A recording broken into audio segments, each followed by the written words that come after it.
Nous sommes les Koa. Nous venons de loin. Et sur notre chemin, nous avons été témoins. Témoins des frelons qui vinrent appalant, blessés, amaigris, leur vol incertain, leur dard abattis. Les abeilles tendirent leur cœur et leur miel, pensant que l'accueil guérissait l'essentiel. Mais sous leurs ailes froissées, un dessein attendait, une ombre patiente qui jamais ne partait. Ils observaient, comptaient, s'installaient en silence et murmuraient entre eux des paroles pleines d'aisance. Ces alvéoles sont à nous, depuis la nuit des temps. Nos ailes les foulaient bien avant leurs enfants.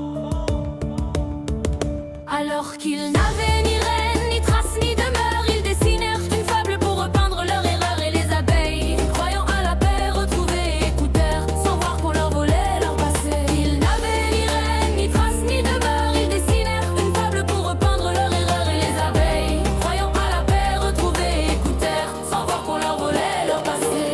Les frelons criaient à la paix, au vivre ensemble, mais leurs mandibules mordaient les plus tendres. Ils souriaient, parlaient de justice, de partage, pendant que les ruches tombaient étage par étage. Terroristes hurlaient-ils aux sentinelles sacrées qui défendaient leurs reines, leurs larves massacrées. Ils plantaient des drapeaux sur des tombes enfumées et pleuraient devant le monde pendant qu'ils dévoraient.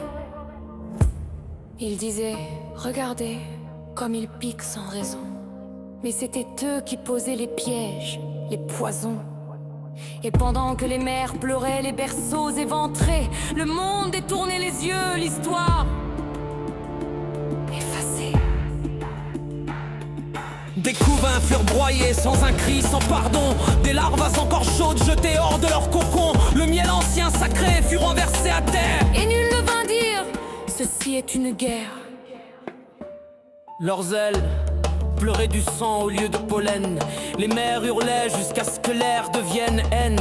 Les alvéoles résonnaient d'un bourdonnement sourd, celui des reines tombées sans espoir de retour. Et quand l'abeille tremblante cria, ce n'est pas juste, Le silence répondit, un silence robuste. Car autour les insectes préféraient ne pas voir, de peur que la ruche s'effondre dans le noir.